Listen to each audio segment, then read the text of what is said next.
They said the Titanic was unsinkable until she took 1,500 passengers to a watery grave. Be a part of history as we exchange theories with the experts. Travel 2.5 miles to the ocean floor and through the corridors of the fated ship. And watch in anticipation as a buried safe is retrieved and opened on air to reveal the priceless treasures within. Recorded live from France in 1987, A&E presents Return to the Titanic. On a bitterly cold night in 1912, the Royal Mail steamer RMS Titanic, the greatest ocean liner of the day, struck an iceberg on her maiden voyage to New York and plunged 2.5 miles to the bottom of the Atlantic. Of the 2,207 people aboard, 1,502 lost their lives. The worst maritime disaster in peacetime history. It was the end of an era and the beginning of a legend. Of the 705 survivors, some in the few lifeboats, some clinging to wreckage, most watched in horror as the enormous ship, lights ablaze virtually to the end, plunged to the bottom. When the Titanic disappeared on that cold April night, no one dared to dream any trace of her would be seen again. The story of the Titanic really begins in one of the most important townhouses in London. It's called Downshire House. It stands where it always has, in London's fashionable Belgrave Square. In May 1907, it was the scene of a very important dinner party. It was then the home of Lord William James Peary, chairman of Holland and Wolff, one of the great shipbuilding firms of Britain, and for many years, shipbuilders to the White Star Line, one of the world's leading steamship companies. And coming to dinner that night, J. Bruce Ismay, managing director of the White Star Line. Before the evening is over, they'll agree to build a series of transatlantic liners so enormous, they'll dwarf every other ship afloat. For elegance, comfort, and size, they'll be unrivaled. The Olympic and the Titanic will be the first two of these giant ships. They'll be built here at Holland and Wolff's yards in Belfast, Ireland. The green hills of Belfast still produce the army of shipbuilders Holland and Wolff have put to work for 125 years, here at its Queen's Island Works. It was at this location that the Olympic, the Titanic, and later the Britannic were built. By March 1909, in specially built gantries which tower over Holland and Wolff's Belfast yards, construction is well underway on the first ship, the Olympic. Coming fast alongside, her sister ship, the Titanic. So immense are these two liners that they occupy space normally used for the construction of 3 ships. Everything that goes into them is the best and often the biggest that money can buy. From their 30-foot panels of heavy steel plating to their 3-story high reciprocating engines, everything is state-of-the-art. These double-bottomed, triple-screw giants are built to be unsinkable. Lord Peary and Bruce Ismay do nothing to discourage the public's impression that the liners are, in fact, unsinkable. By the spring of 1911, the workforce at Holland and Wolff approaches 15,000 people, and the first 2 ships are nearing completion. Weighing in at 46,000 tons, the Titanic has become the largest moving object ever built by man. If stood on end, she would be even higher than the world's then tallest skyscraper, New York's Woolworth Building. Every link in her anchor chain weighs 175 pounds. It took a team of 10 horses to pull this anchor through the streets of Belfast. Holland and Wolff were determined to make the Titanic not only luxurious, but unique. It even had a French sidewalk cafe, which added to an already stylish ship, as our friends here say in Paris, a soupçon of panache. Edith Heisman was 15 when she was put off the sinking ship into a lifeboat. She, too, remembers the Titanic well. It's really a very beautiful ship. The staircase of the first class is really beautiful. And the second class is as good as the first. just as beautifully laid the tables were, and the most beautiful paintings were up on the wall. Then they had their swimming baths and gymnasium for people and children's place. It was a floating palace. When fully outfitted, the cost of this floating palace will reach $7,500,000. Today's equivalent, $90 million. On April 2nd, 1912, finally complete, the Titanic prepares to steam out of Belfast Lock for her trials. Smoke never comes from the fourth funnel, except in paintings. It's a dummy, used for ventilation. White Star knows that the public associates power with a number of funnels on a ship. Too bad they didn't spend the money on lifeboats. As the Titanic followed this route out of Belfast on its way to England, a smoldering fire was discovered in a coal bunker. As we will learn tonight, this fire could have a major impact on our story. RMS Titanic is under the command of White Star's senior captain E.J. Smith, who has delayed his retirement just long enough to take the ship on her maiden voyage to New York and back. With his distinctive white mustache and beard, his regal bearing and air of authority, Captain Smith is the perfect model of the British ship's master. The Titanic tied up at Beach 34 here in Southampton only once to take on provisions and passengers for her maiden voyage. For the 5 days before they arrive, the Titanic will be the center of furious activity. Crewmen are signed on by the dozens. Stokers, trimmers, cooks, and waiters. Only Southampton's best sail with Captain Smith. April 10th, 1912 was a long time coming. But as the great day dawned, all of Southampton was charged with excitement at last. Sailing day. The creme de la creme of society has arrived to take its place aboard the floating palace. Among the notables were this couple, Isidor Straus, founder of Macy's, and Mrs. Straus.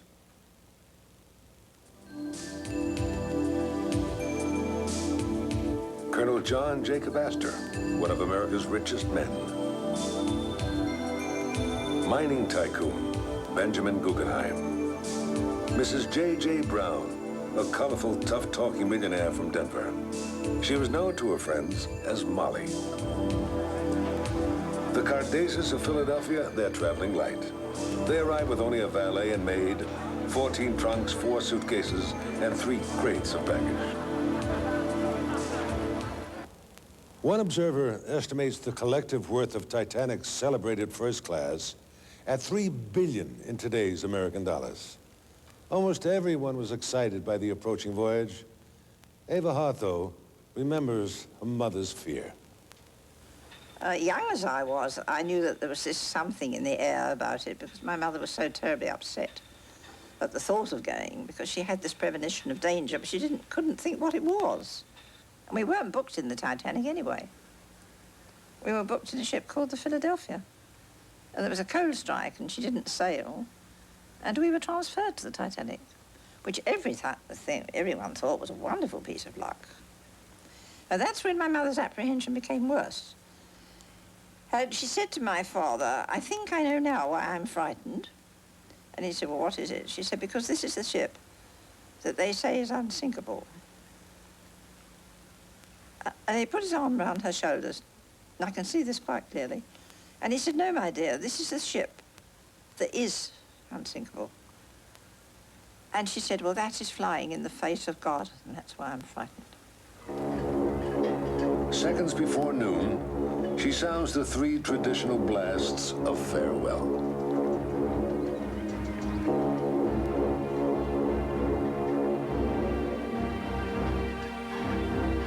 After calling at Cherbourg for passages, she's underway again for Ireland and a final stop at Queenstown before the crossing. As Ireland fades in the mist, their hopes and dreams are of the new world, not of the next. Time passes quickly for most of the voyage. The Titanic is following the Great Circle route. This northern route is the shortest and fastest way to New York. She gives her passengers the best band on the ocean, and plenty to keep them busy. It's not inexpensive. For a 7-day crossing, her 4 top suites cost the equivalent of 320,000 present-day dollars.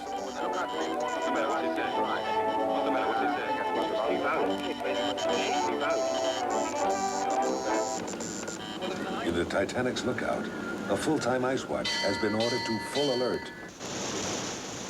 20 minutes before midnight, April 14th, the Titanic is shaken by a very distant jolt.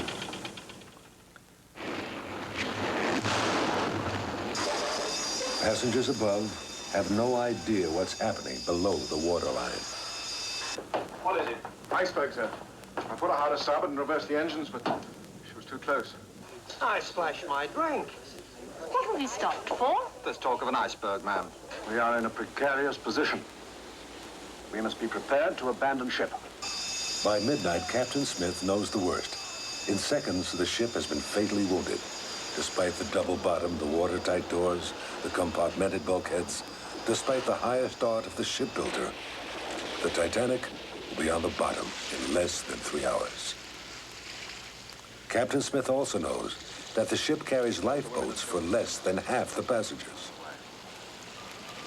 By 12:30, Captain Smith orders the lifeboats loaded. Women and children first. Bertram Dean was only a child on that fateful night, but he remembers what his father did. My father helped us into the lifeboat. And then it was women and children only. He said, well, cheerio, I'll see you later. But of course, we never saw him anymore. Distress signals are urgently sent. Other ships are in the vicinity. For the first time in history, the SOS is sent by a liner. The Californian lies safely at a dead stop less than 10 miles away. No answer. Her wireless operator has gone to bed. Within minutes, the liner Carpathia wires back. She's 58 miles away and coming hard. From the nearby Californian, which was clearly visible, still only silence.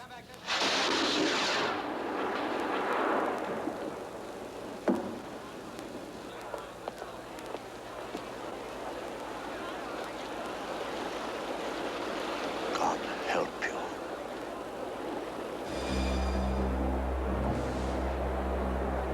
Newspapers around the world began to receive news of the disaster with as much disbelief and confusion as the public.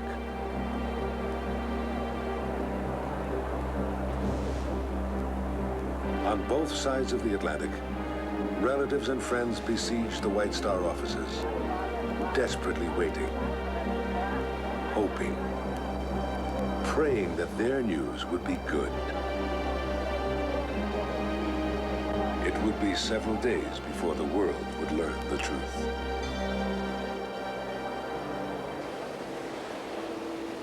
In Southampton, home to more than 800 of the Titanic's crew, these neighborhoods were thrown into shock and grief.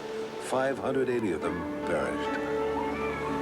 In this Southampton elementary school, 125 children lost one of their parents. Disbelief gave way to grief, and it was universal. St. Mary's Church was the scene of a memorial service attended by hundreds. A memorial plaque to the ship's crew still hangs in an honored location.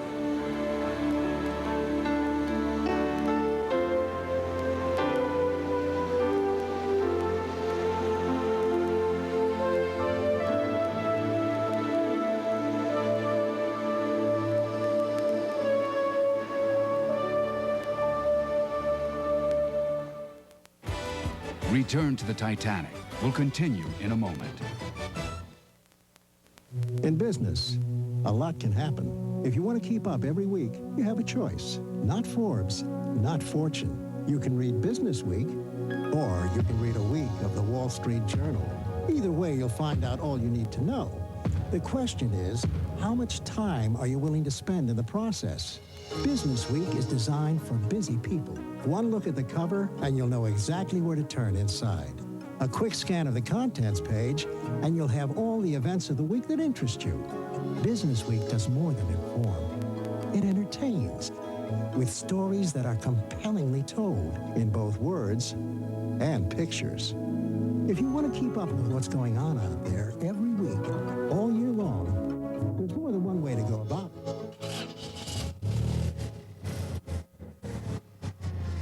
The choice is yours.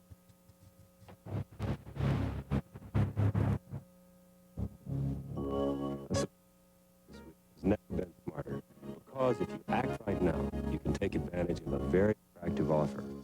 2 issues of Business Week for the low basic rate of only $24.95. That's just 78 cents an issue, a savings of more than 60% off the $2 cover price. And along with your paid subscription, Business Week will send you this compact data bank, the latest in microchip technology, absolutely free. In addition to having full calculator functions, the data bank also stores up to 120 names and phone numbers, and even serves as an electronic appointment book. And remember, it's free with your paid subscription to Business Week.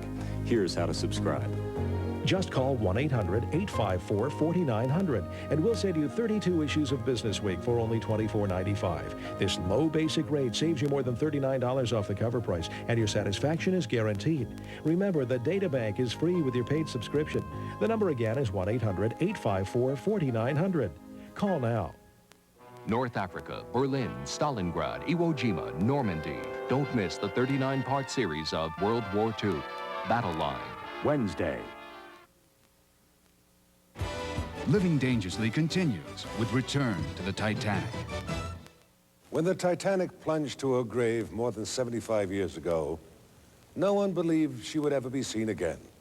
Until recently, most felt the Titanic was sunk by a 300-foot-long can-opener-like gash ripped in her side as she grazed the iceberg. In 1986, one expert claimed the iceberg impact had popped rivets and sprung steel plates, causing the fatal flooding. Now, for the first time ever, we've discovered and photographed the most startling new evidence since the disaster. A previously unknown hole at this point in the starboard bow.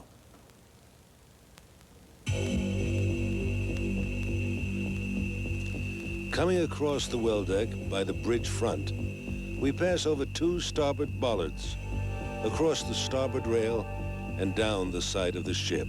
Here, extending down to near the waterline, a dramatic 30-foot hole, strongly believed to have possibly been caused by an internal explosion, our expedition found. No long slit, no sheared rivets, no sprung plates. Here, in the most dramatic and revealing views, inside the bowels of the once mighty Titanic, we witness an area extending almost 3 decks down into the ship. This area is extremely difficult to pinpoint precisely, although it has been confirmed by naval architects at Holland and Wolff, builders of the Titanic, after examining the original blueprints of the ship, to be similar to an area above a reserve coal bunker. That bunker would lie at the bottom of the ladder, plainly in view. The exposed decks may have contained the Titanic's mailroom. This, at least, is the best guess of the naval architects who admit something strange happened here. But these pictures alone do not provide enough information for positive conclusions. We now have solid evidence that Captain Smith knew about the coal fire from the time the Titanic left Belfast. He signed a false statement denying this knowledge in Southampton and possibly in Cherbourg and Queenstown. This long, smoldering fire now raises the question of a possible explosion at the time of impact with the iceberg, possibly from accumulated combustion gases set off by a spark from electrical wiring broken when the bulkhead was pierced, possibly from coal dust or from steam when cold water hit the red-hot coals in the bunker. We have 2 gentlemen with us in Paris tonight who have special knowledge which may help to evaluate this new and critical evidence. First, Mr. William Dybell, a former naval officer, engineer, and Seattle, Washington businessman, who heard his father tell a very unusual story about the Titanic as he returned from France after World War I. Mr. Dybell. Nice to have you here. Thank you. Tell me, what did you hear your father say, Mr. Dybell? Well, he claimed that the Titanic, in fact, never struck an iceberg. And in fact, she sank as the result of an explosion that developed from a fire in a coal bunker that had been burning from prior to when the ship sailed from Southampton. Now, he was a sergeant in the Army in World War I and heard this story firsthand from a crewman on the U.S. troop ship SS Mercury. This man claimed to have been a survivor, surviving stoker of the Titanic. And over the course of the journey back to the United States, my father spent a lot of time playing cards with this man, and this man insisted that the story of the iceberg having been struck was to conceal the real cause of the disaster. And we have always speculated that this possible cover-up was for insurance purposes. Well, thank you, Mr. Dybell, for that story. And thank you for the information for coming on our program. Thank you. Now we have Dr. Robert Essenhigh, professor of mechanical engineering at Ohio State University, and a noted expert on steam and coal gas explosions. Dr. Essenhigh, welcome. Thank you.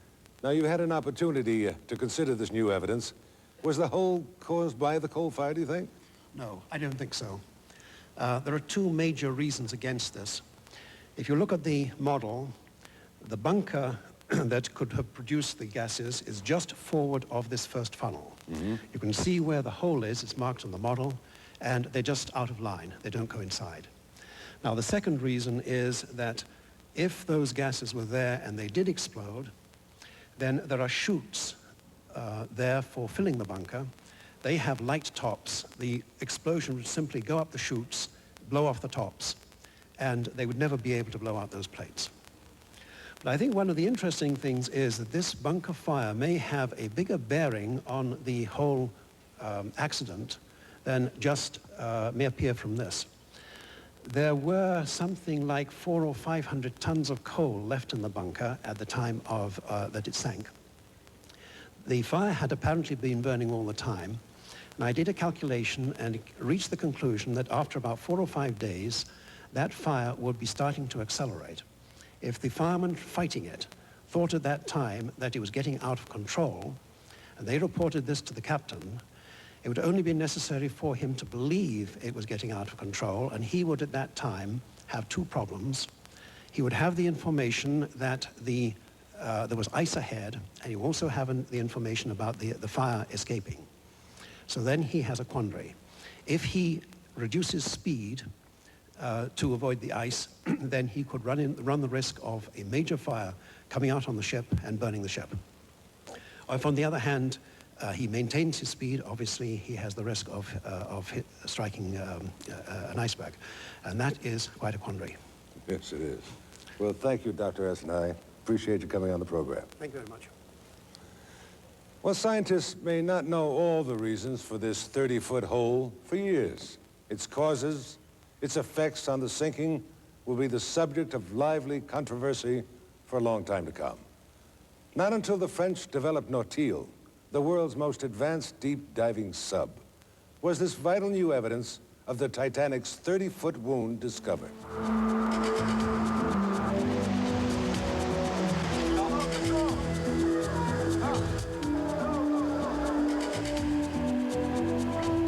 The expedition back to the Titanic combined all the elements of truly great adventure. In charge of the expedition, the scientists of Ifremer, the French Institute for Research and Exploration of the Sea. The success of the expedition demonstrated a degree of expertise which pushed the frontiers of underwater technology to a level of excellence never before achieved. The expedition was headquartered on Ifremer's research vessel, Nadir. Among the experts aboard, Mission Commander Captain Cadenfleck, Submarine Captain Nargiole, world-renowned oceanographer Dr. Joseph McGinnis, underwater photographer Ralph White. Nearby Nadir is the big yellow ship Abe Supporter. It provides housing and supplies for the expedition, but most important, its crew has the dangerous job of launching and recovering the retrieval baskets. This vessel, the Nadir, is the mothership for what may appear to be just a little yellow submarine. It is named the Nautil, and in reality, it is the most sophisticated deep-diving submersible in the world today. Now 2 years old, it's only 25 feet long and 15 feet tall. But she took 7 years to design and cost $20 million to build. Now take a look at the front of this amazing submersible. For this is where most of the action takes place. The crewmen inside look out through these 3 portholes. And from there, they operate these 2 electronically controlled arms. They're used to recover a wide range of objects from the ocean floor, some weighing as much as several hundred pounds, others as weightless as a tiny teacup. Now, beneath these arms is a small basket in which some of the smallest items are placed. They're so good at manipulating these arms, I'm told the crewmen can practically thread a needle on the ocean floor. Elsewhere on the front of this Nautil, a variety of sophisticated cameras for still pictures and television, and a powerful 4,000-watt underwater lighting system. Any way you look at it, who would have believed it?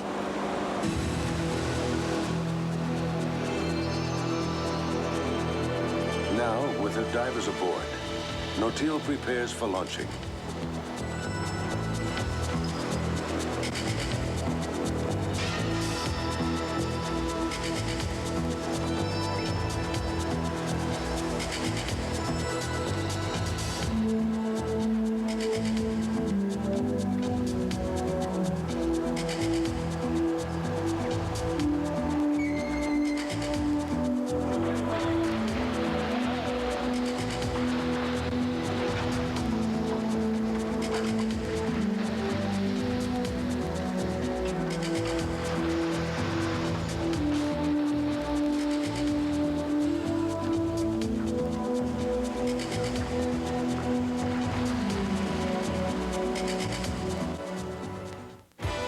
Return to the Titanic will continue in a moment. Living Dangerously continues with Return to the Titanic. This is the bridge of the Nadir, the command center of this expedition and headquarters for the submersible operations. And back here is the communication center, the link from the mothership to the Nautil, where the most sophisticated acoustic communications, sonar, and computer systems maintain constant contact with the submersible.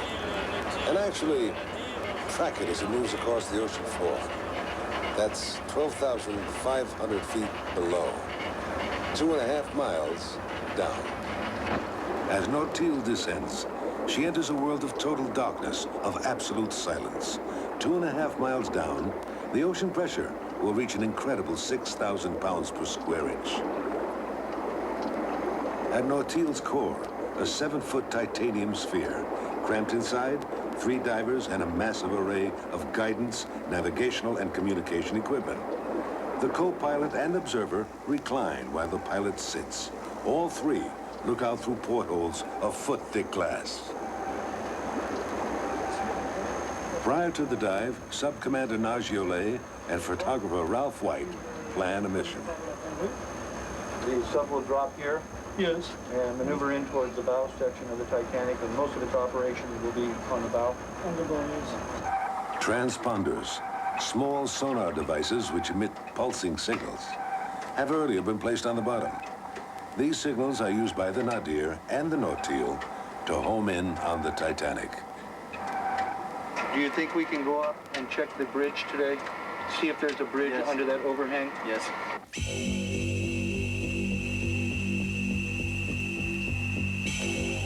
Coming out of total darkness, the lights begin to pick up the ghostly image of the Titanic's bow. No matter how many times one dives to the Titanic, the sheer power of the sea, of what she's done to her, leaves you in shock. Looking down, we we see the auxiliary anchor nested right next to the boom.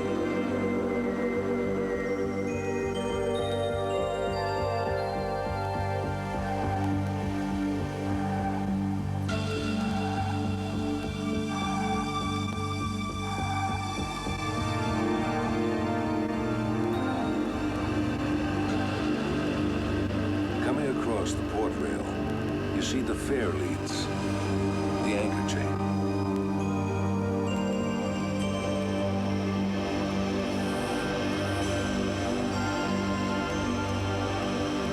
The bow anchor is almost covered by the rivers of rust pouring down on it from the hawser pipe. In a few years, there'll be nothing left in the shape of an anchor. Using a brush, the Nautile's robotic arm gently sweeps away 75 years of rust from the port bow. Slowly, the letter A appears. Then a T. You can barely see it, but the name of the ship is definitely there.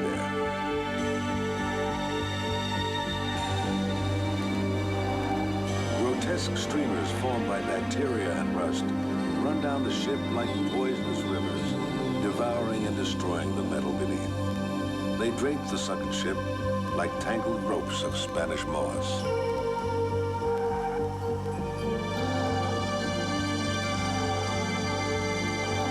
Coming up from the port side, we cross over the anchor chain and the main deck, which was once rich teak, now all eaten away by wood-boring organisms.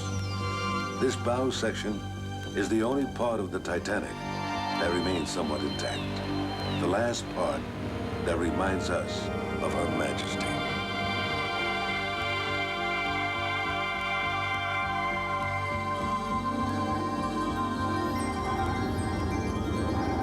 Up the fallen foremast toward the lookout post.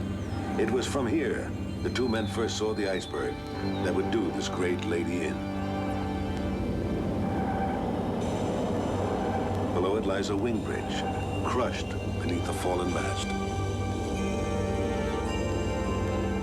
Farther up the mast, we see where steel was joined to wood, creating the fabulous height of that mast.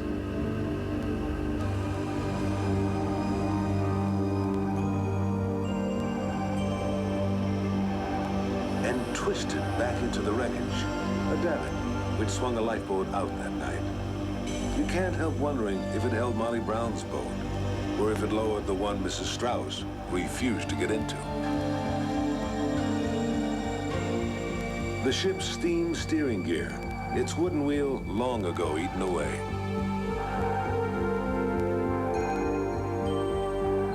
Below the port wing bridge, one of the ship's engine telegraphs. Whoever used it to signal the engine room to a full stop reacted too late.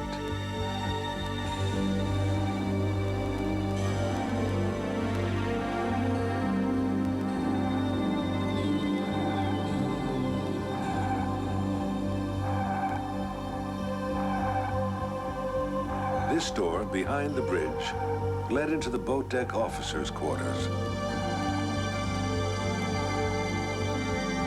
Coming down the port side of the boat deck, again, rust and decay have taken away the beauty of this once proud ship. Here we reach the point where the proud lady's back was broken, snapped like a twig, if you will, separating the huge bow section from the smaller stern section. And here the decks drop off sharply downward, collapsed one on the other, as though smashed flat by a giant fist.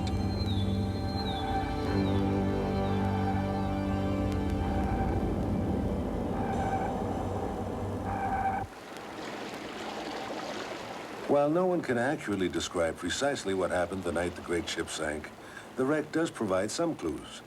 The prevailing theory is that when the Titanic collided with the iceberg, it opened a gaping hole in the bow, allowing huge quantities of water to pour in. The bow, filling with water, dipped deeper and deeper beneath the surface, forcing the stern, which was filled with air, higher and higher above the waterline. As the ship began to slide forward, there was a twisting and torquing motion as the metals ripped apart.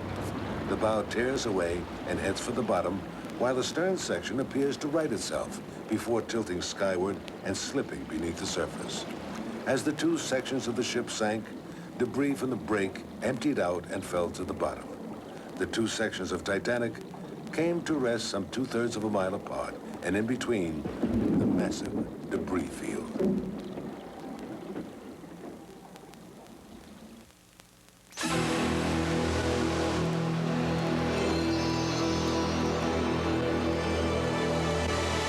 In the debris field, one of the giant 3-story reciprocating engines.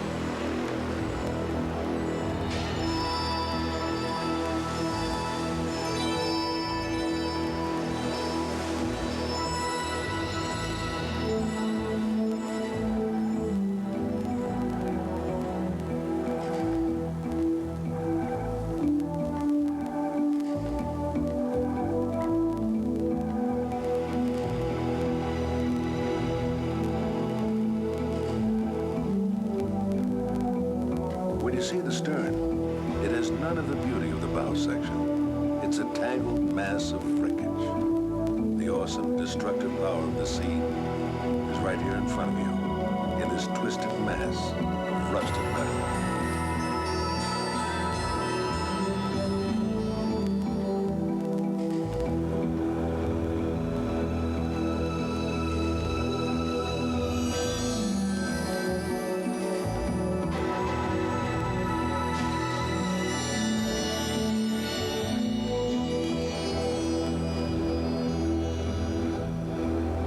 Finally, beneath the stern, one of Titanic's 3 giant propellers, seen for the first time by anyone since the ship was launched, and now half buried in the mud.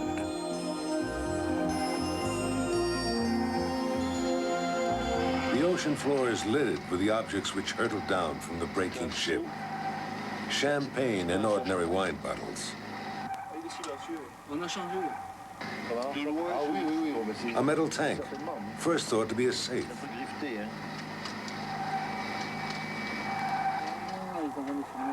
A leaded glass window from the first-class salon.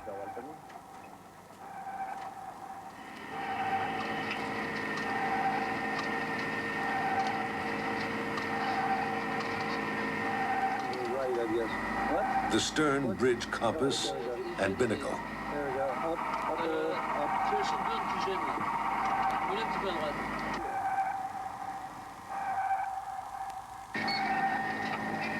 Nautile's articulated arm gently plucks a light fixture from the wreckage.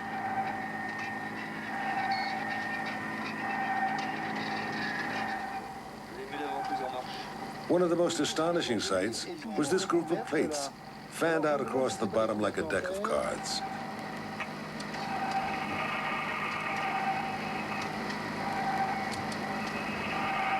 After more than 75 years on the bottom, they look as though they could have been placed there yesterday.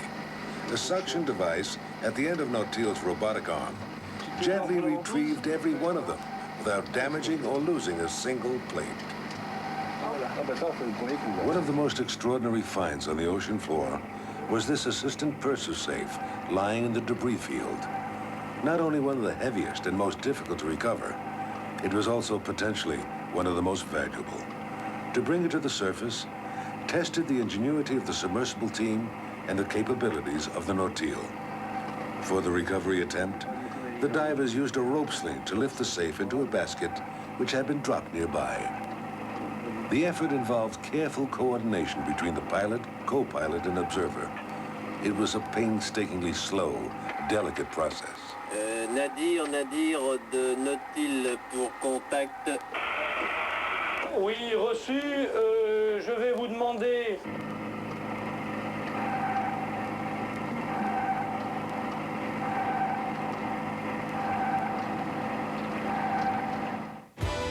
Return to the Titanic will continue in a moment. One of the great advantages of doing business with a firm like Schwab is that you're dealing with professionals across the whole country.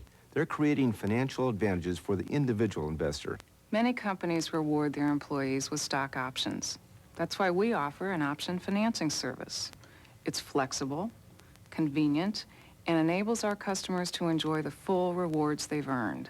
Our Schwab One account is a good example of how we give investors an edge. At other brokerage firms, it takes $20,000 to open an asset management account. At Schwab, it only takes $5,000. And we give daily interest on investment funds, check writing privileges, and a lot more. To me, one Schwab difference is very clear. Most brokers are good talkers.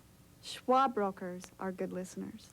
Call now for free information about Schwab's no-fee asset management account. 800-221-4400. That's 800-221-4400. Call Schwab now.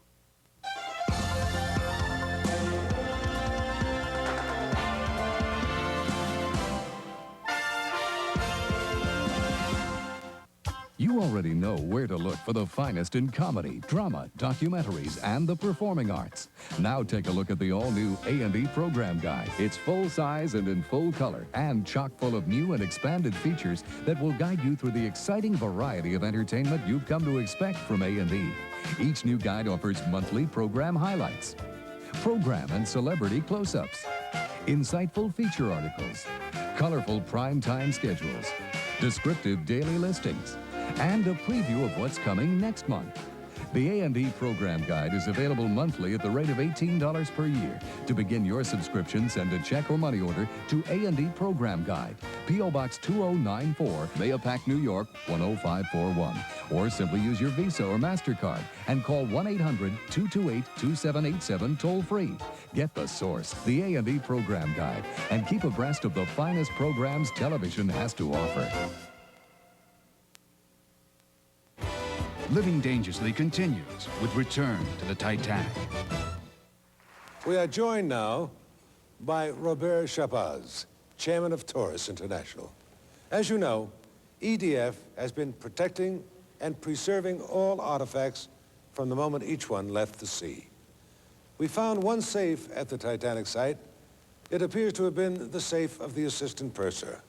For the first time, you here in Paris and our audience around the world will discover what surprises it contains. The assistant purser safe has been partially restored and placed inside this outer safe by experts in order to prevent further deterioration and to secure its contents. We're now going to open this first safe. Officer, please.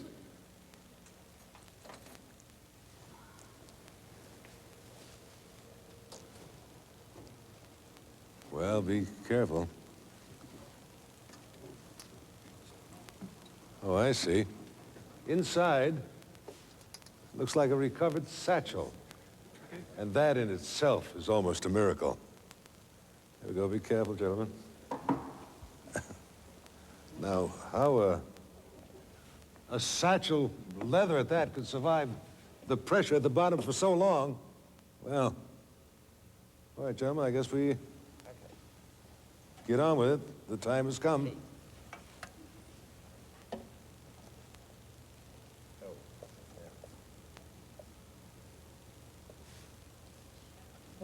Now, what is that? Probably banknotes, I think. Banknotes? I suppose. They're tied up. They're attached I should together. recognize a Yankee dollar when I see it, but I don't. Okay. That's quite a lot. Oh, other paper, probably. Oh, yes, that's a good idea. No, Hey, no, perhaps who's going to une handle the cash? Une grande tout de suite, pas derrière. All right, great. You look at those and inspect them, and I'll be back, and we'll get your opinions on more paper money? Yeah. Yeah.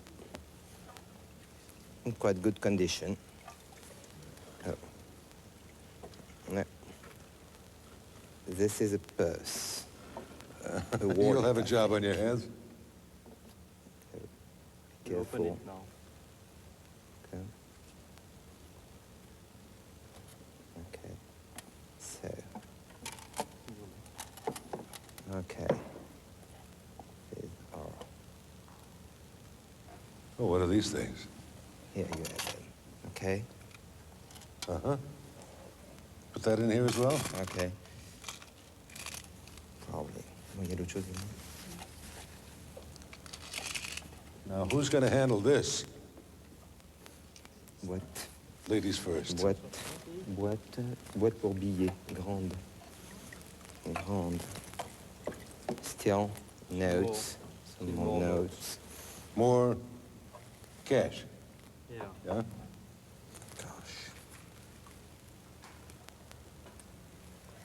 What have we got there, Jacques? Anyway, how are we doing with our analysis on the coins? There are a lot of them here, too, aren't there? Yeah. Well, you've got some gold coins, English ones. English? Yeah, it's the main, it's the part, the most important, all that gold coins, you know? I see. Sovereigns. And we can think that the world treasure is around $5,000. Oh, really? Yeah, I think so. That's great. Yeah, sure. Well, they'll put on exhibition. You know, but we have also the portemonnaie, and that is the purse. It's quite the human thing. Yes. You know? I hope they can preserve that as well. Yeah. And what did you come up with now with the bills? Well, it's absolutely amazing that this should have been able to be preserved even in this state. Many of them you can make out the various denominations. And there are bills of all the various American denominations. I'm disappointed there aren't any English banknotes. I thought sailing from the States there would be some. But these show the denominations from the $2 to the $10, and there's a $50 in there. There is American money? All American money. Some of them have still got the original band around them. Obviously, this is one of the reasons they've been lasted even this long. There is one that has been preserved and obviously restored here, which shows it to have been a national currency issue of about 1902. It shows William McKinley, by the way, who was the 25th president who had been... How'd you know that, 25th president? Oh, McKinley on the series of the U.S. notes, for sure. But what's interesting is that, if I'm not mistaken, the back of this note will have shown, in fact, the portrait of Liberty with two vessels sailing on it. All of the $10 of this series would be doing that. So that's now, this is one after being treated by the French Institute, and this is how it was when they picked it up. It's absolutely amazing, the restoration that's been done on that, actually. I see. Well, thank you. All right, now, with the loophole, what do we got here? I have a very sentimental little pendant here. It's a little gold pendant with a tiny little old mine-cut diamond. And the inscription says, "May this be your lucky star." Really? This is a very nice little filigree pendant with, it's about 1905 to 1910. And it has little old mine diamonds in it. Here's another little piece here. This little bracelet is the one that has Amy in diamonds. You got to look into that. In diamonds, huh? Yes. Well, they've survived 75 years under the water. It's yes, it's incredible. Proof that diamonds are a girl's best friend. And what have we got here? I have a nice, nice little display set of stick pins. And it's strange, but among these stick pins, one of them is engraved RLB. And these men had several. One was a scarab. The other one is decorated as a little diamond flower. It's nice. I have also what seems to be the cover of a box, but unfortunately, I have only the cover with RLB also. Well, Jacques, is there any stuff out of the valise? Here and rings? Rings and that. What is that? I don't know exactly, but it has inscription. We'll find out. They've got loopholes over here. Here we are. Rings and diamonds. And here as well. More coins with a chain. We'll give that to you. Return to the Titanic will continue in a moment.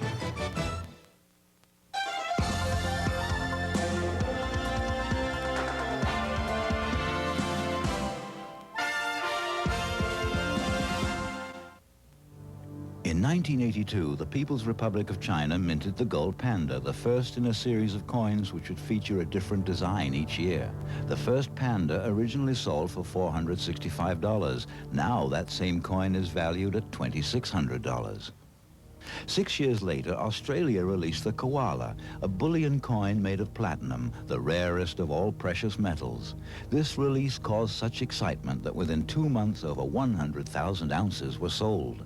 Now there's a new version of the koala that has many of the features which made the gold panda and the bullion koala sought-after issues. Introducing the first proof issue, 1988 Platinum Australian Koala. Produced from the highest purity platinum, 1/2 an ounce of 0.9995 platinum, the reverse features the koala while the obverse portrays an effigy of Her Majesty Queen Elizabeth II. The platinum koala is unique to investors and collectors for several reasons. The design will change annually, making this an important first in a series. There are only 3,000 allocated to the United States. The coin carries the traditional Perth mint mark, and each coin is accompanied by a serially numbered silver medallion denoting its authenticity. To order this historic first proof issue of one of the world's most popular bullion coins, now available at its original U.S. issue price of $595, call this toll-free number now. You'll immediately be sent the proof coin and the numbered solid silver medallion in a case made of jarrah, a beautiful hardwood found in the southwest of Western Australia. Whether you're a first-time buyer or a long-time collector, you'll want to order this special first proof issue before they sell out. The Platinum Australian Koala, available from Panda America, the exclusive U.S. distributor. Living Dangerously continues with Return to the Titanic. Well, to the scientists of IFMER and EDF, to all of us who honor the brave men and women who were tragically lost on that freezing April night, the restoration of these priceless mementos has been a labor of love. Their presentation, a gift to the future. Not one item will be sold. It is the intention and the promise of our expedition to display them with dignity only in the most select museums in the world, and then to give them their deserved place in history by maintaining them in a permanent collection. And now the time has come to thank all of you here tonight, to the wonderful people at La Villette Center for Science and Industry, to our honored guests, to our audience across the world who shared this very special event with us tonight. Our thanks, too, to the people of Paris for their warm welcome, for sharing their beautiful city with us. And until we meet again, this is Telly Savalas saying au revoir and good night to you all.